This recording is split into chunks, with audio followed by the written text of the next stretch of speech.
So strategies that you can try if your autistic or ADHD child is having a meltdown. Because it happens. It happens. Sometimes it happens frequently. So one thing that I learned from a nurse years ago was to shock the immune system, fuck my life. Shock the body or the sort of nervous system in a healthy, safe way. So it sort of draws your attention away from what's happening in your head and brings you back to your physical senses.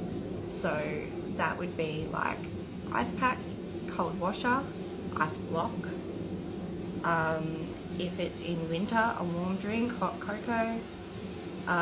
You could also go with, depending on the child, you can physically pick them up and start to rock or swing, repetitive movements. Depends on the age, obviously, and if they will let you. Other things that you can do if it's not your child and it's maybe a family member's child is make sure that you get down on their level. So you don't want to be standing over this child while they're having a meltdown. You need to sit on the floor so that they know that you are a less threatening person in that situation.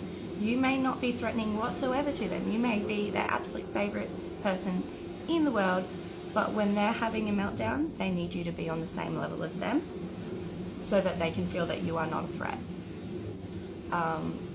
Things that we can say are along the lines of, I acknowledge what you're feeling. You can tell me about it as much as you would like. It's okay to cry. It's okay if you need to cry it out. I'm here if you want to talk about it. Most of that in between is going to be listening and seeing how they respond. Some children do not want to talk about it and they want you to get the fuck out of their face. And that's okay, because each child is different with their meltdowns. Each meltdown might be a little bit different too. That's okay. Everybody's different. So you have different strategies to deal with different types of meltdowns. So food-related meltdowns, you try safe foods. If you're having a clothing-related meltdown, you try different clothes. So it's all about being inclusive in your everyday life to just make those tiny little changes to make them more comfortable, because as a child, that is the biggest thing in the world to them.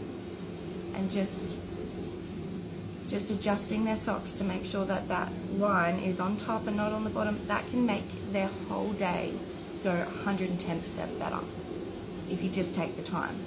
And once you know the kid or know your child enough, you will know what tiny little routines to do throughout the day to help keep them regulated and to help avoid meltdowns.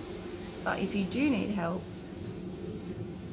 let me know, because I have 11 years in specialising in children that have ADHD and autism.